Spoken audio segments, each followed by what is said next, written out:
So এখানে যেদিকেই তাকায় শুধু সুন্দর দৃশ্যই আপনারা দেখতে পাবেন।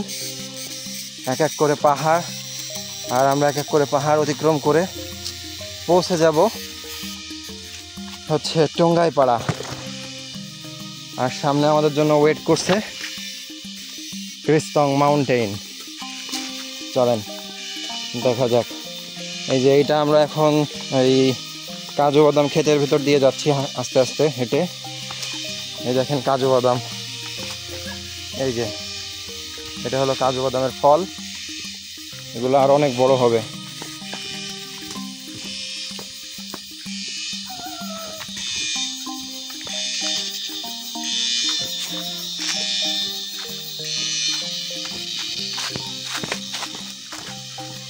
আমাকে আরো উপরে উঠতে হবে। চলেন, উপরে মনে হচ্ছে লোক আছে।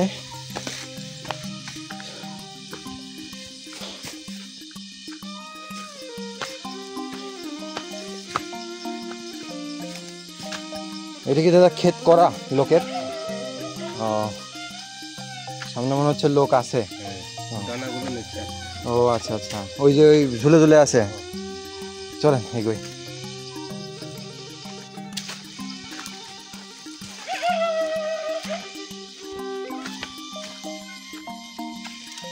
যে আমরা এখন উপরের দিকে উঠবো, আর এই পথে হচ্ছে সম্পূর্ণ কাজু বাদামের ক্ষেত।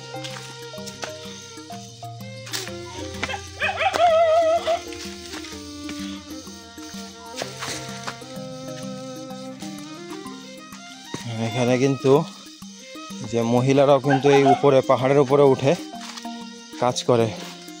এই যে কাজু বাদাম সংগ্রহ করছে ওরা। এই দেখেন কাজু বাদাম, এটা হচ্ছে কাজু বাদাম। এর একটা নেওয়া যাবে, এর একটা নেওয়া যাবে।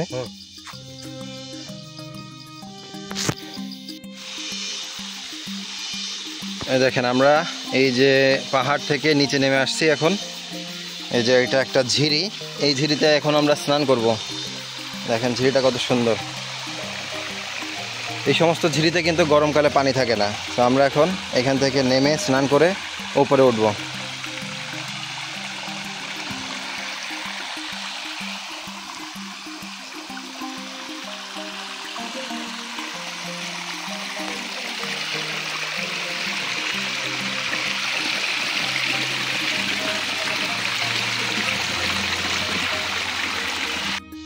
সো নিচ থেকে আমরা ঝিরিতে স্নান করলাম, করে এখন এই যে চাকলাম পাড়ার দিকে যাচ্ছি।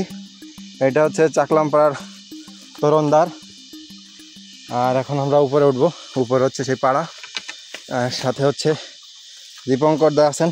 অনেক ধরনের গল্প হচ্ছে আপনার আদিবাসীদের জীবন যাত্রা।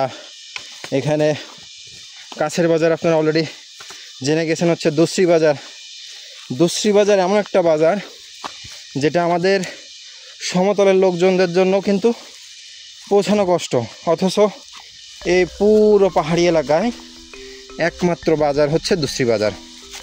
মানে আপনি আলীকদম থেকে টোটাল মাতামুহুরি অভয়ারণ্য এবং সাঙ্গু মাতামুহুরি যে রিজার্ভ ফরেস্ট আছে, এর ভেতরে বিভিন্ন পাড়ায়, মানে বিভিন্ন পাহাড়ের মাথায় কিন্তু বিভিন্ন পাড়া।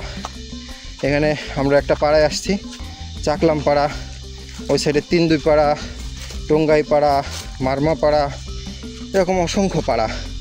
এদের কাছের বাজার হচ্ছে দুশ্রী বাজার।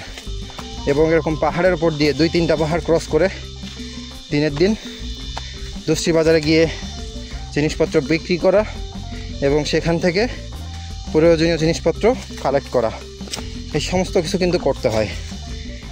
আর এটা একদমই সোজা কাজ না।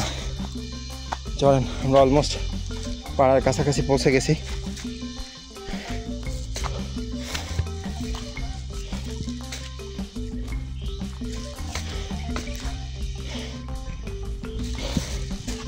এখানে আপনি নিচে যে নিচু দেখতে পাচ্ছেন ঢাল, এর থেকে আরও নিচু আপনার অ্যারাউন্ড 1 থেকে 1200 ফিট নিচে থেকে আমরা ট্র্যাক করে এখানে আসছি। এখানে একটা ঝিরি, ঝিরির থেকে আবার এই দেখেন একটা পাড়া, চাকলামপাড়া। এই যে উপরে বাঁশ দিয়ে দিয়ে ঘর, এখানে গরু ছাগল এগুলো পালন করা হয়, শূকর এগুলো ওনারা পালন করে। প্লাস কিন্তু আপনার প্রয়োজনীয় সমস্ত কিছু, যেমন রান্নার জন্য লাকড়ি, খাবার জন্য চাল ডাল, ওষুধ এখানে কিনতে হয় না। ওষুধের জন্য বিভিন্ন প্রাকৃতিক গাছগাছরা এবং বিভিন্ন ধরনের ফুল, এগুলো এখানকার মেডিসিন।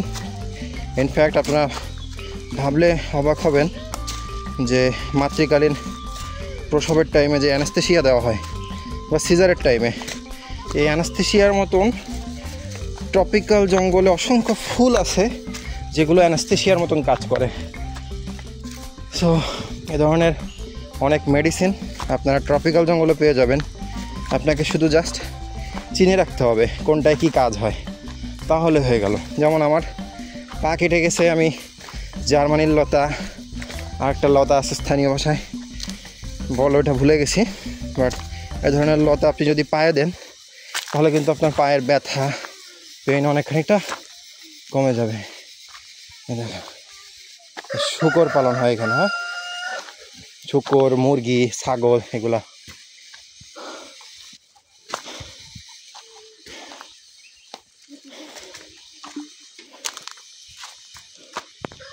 দেখেন ঘর বাড়ি, এই যে ঘর বাড়ি।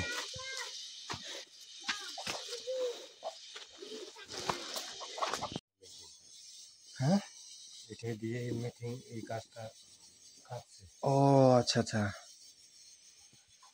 এখানে আমরা একটা চাকলামপাড়ার ঘরের ভিতর আসছি। এখানে যে ওনারা সম্ভবত এই যে ঝুড়ি, এগুলা পাহাড়ে ইউজ হয় বিভিন্ন মালামাল ক্যারি করার জন্য। এই ঝুড়ির ভিতরে এই যে ওনারা ঝুড়ি বানাইছে বাঁশ দিয়ে। দেখেন পাটি আছে, ঝুড়ি, সমস্ত বাঁশের জিনিস। আর যে ফ্লোরটা দেখেন, ফ্লোরটা কিন্তু কাঠের। টিভি, ব্যাটারি সব কিছুই আছে এখানে। হ্যাঁ, দাতু ক্রুজতে মানে হচ্ছে আপনার দাদা কই যান। আর কেমন আছেন? গোমাইতেন নি। আচ্ছা, আর আজকে দুপুরে কি খাইছেন এই ধরনের কথা বললে? দুপুরে কি খাবার খাইছি? হ্যাঁ, দিউয়াম বাখাইতে নে। দিউয়াম বাকাইতে নে। দেখ, আমি ওরকম ভাষা কালেক্ট করি।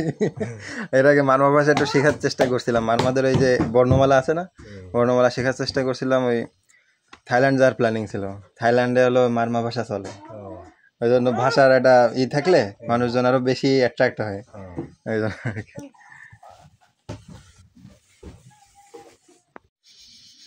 দেখেন, এটা হচ্ছে পানির পট। হ্যাঁ, কাঠের তৈরি।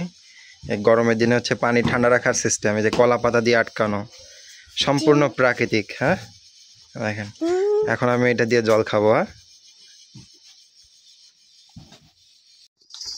দেখেন এটাকে বলে প্লুম। এটা কিন্তু টার্কিশ রিজিয়নেও আপনি দেখতে পারবেন এই ধরনের বাঁশি। এটা বিভিন্ন অনুষ্ঠানে বাজানো হয়। আর এইটাতে দেখেন দুইটা স্টেপ করা আছে, একটা দুইটা। এটা বিভিন্ন সাউন্ড হয় আলাদা আলাদা। হ্যাঁ, এখান থেকে ফু দিলে এখানে মনে হয় ছিদ্র আছে, এই ছিদ্রতে হাত রাখলে আলাদা আলাদা বাঁশির মতন আপনার সাউন্ড বের হবে। এই ধরনের এই যে দেখেন মাথার উপরে সাউন্ড ক্রিয়েট করার জন্য সম্পূর্ণ কিন্তু এই যে গাছের বানানো, এই কাঠ দিয়ে এই নিচের অংশ বানানো, আঠা। আর এই দেখেন হচ্ছে এই যে বাঁশের কুঞ্চির যে থাকে, ওইটা দিয়ে সম্পূর্ণ প্রাকৃতিক উপায়ে বানানো। এইটা কিসের? এইটা বাঁশের। দেখেন সম্পূর্ণ বাঁশের এগুলা।